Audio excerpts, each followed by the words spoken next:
Assalamualaikum warahmatullahi wabarakatuh. Perkenalkan, nama saya Nurul Sabila Mirani, saya dari kelas 95. Nah, di sini saya akan membahas tentang memecahkan permasalahan dengan teknik computational thinking dan membuat karya teknologi untuk memecahkan persoalan. A. Berpikir komputasional. 1. Komputasi. Komputasi adalah algoritma yang digunakan untuk menemukan suatu cara dalam memecahkan masalah dari sebuah data input. Data input merupakan bagian dari ilmuwan komputer berpadu dengan ilmu matematika. Secara umum, ilmu komputasi adalah bidang ilmu yang mempunyai perhatian pada penyusun model matematika dan teknik penyelesaian numerika, serta penggunaan komputer untuk menganalisis dan memecahkan masalah-masalah ilmu sains. Menurut Computing Curricula atau CC 2005 yang diterbitkan oleh The Joint Task Force for Computing, komputasi terbagi menjadi 5 domain atau disiplin ilmu, diantaranya Computer Science atau CS, Software Engineering atau SE, Information System atau IS, Computer Engineering atau CE, dan Information Technology atau IT. 2. Teori komputasi atau computational theory. Pada teori ilmu komputer dan matematika, teori komputasi adalah cabang yang berhubungan dengan bagaimana masalah dapat dipecahkan pada sebuah model komputasi secara efisien menggunakan algoritma. Bidang ini terbagi menjadi 3 fokus besar. A. Teori otomata. Teori otomata adalah teori mengenai mesin-mesin abstrak dan berkaitan erat dengan teori bahasa formal.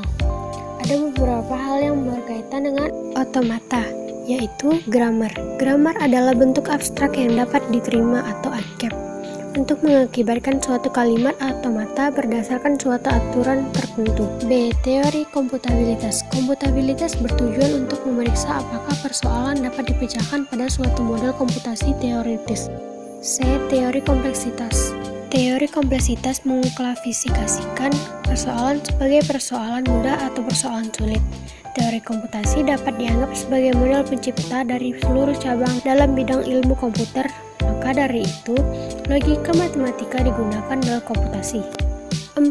Karakteristik berpikir komputasional atau computational thinking. Berpikir komputasional memiliki beberapa karakteristik sebagai berikut. A. Mampu memberikan pemecahan masalah menggunakan komputer atau perangkat lain. B. Logika dalam mengelompokkan dan menganalisis data.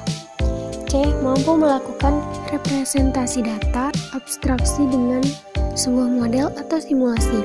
D. Mampu melakukan otomatisasi solusi melalui cara berpikir algoritma. E. Mampu melakukan identifikasi, analisasi, dan implementasi solusi dengan berbagai kombinasi langkah atau cara dan sumber daya yang efisien dan efektif. F.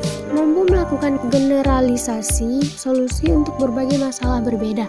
3. Pengertian berpikir komputasional. Berpikir komputasi adalah teknik pemecahan masalah yang sangat luas wilayah penerapannya.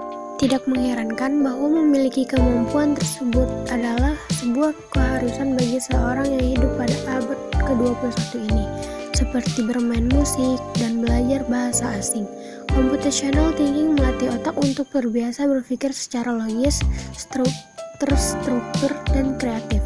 Di tahun 2014, pemerintah Inggris memasukkan materi programan ke dalam kurikulum sekolah dasar dan menengah. Tujuannya bukan untuk menciptakan pekerjaan software secara masif, tetapi untuk mengenalkan computational thinking sejak dini kepada siswa.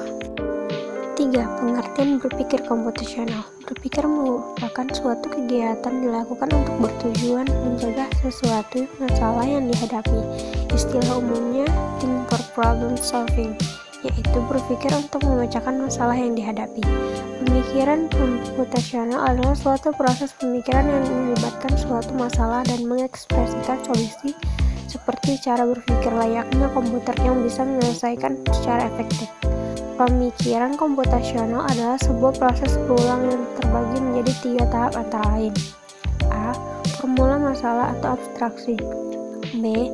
Mengekspresikan solusi atau otomatisasi. C. Mengeksekusi solusi dan mengevaluasi atau analisis.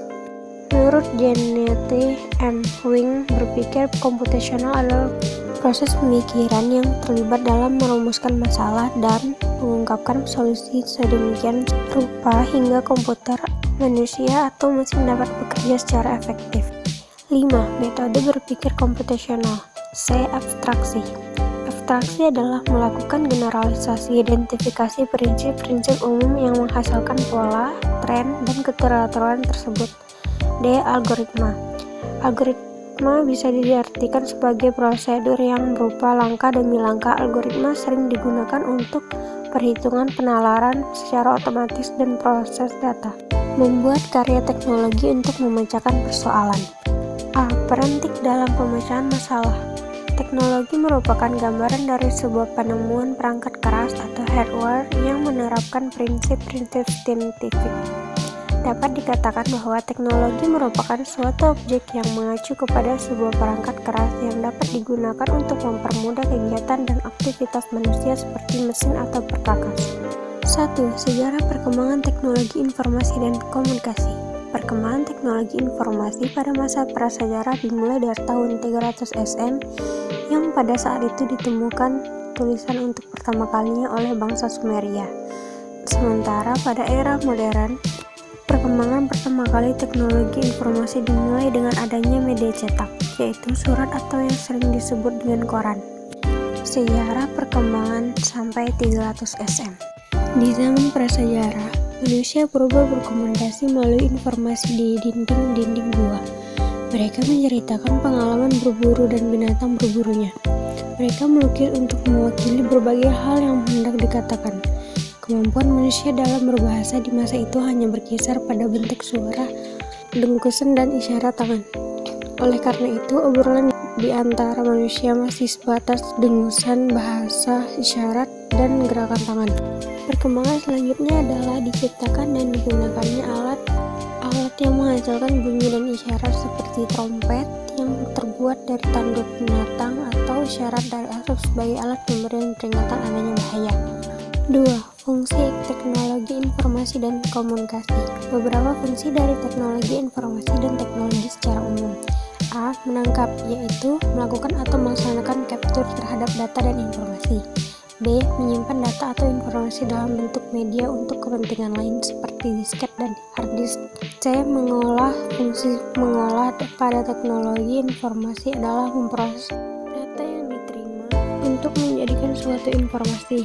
D. Transmisi, yaitu mengirim data dan juga informasi dari satu lokasi menuju lokasi lain dengan komputer.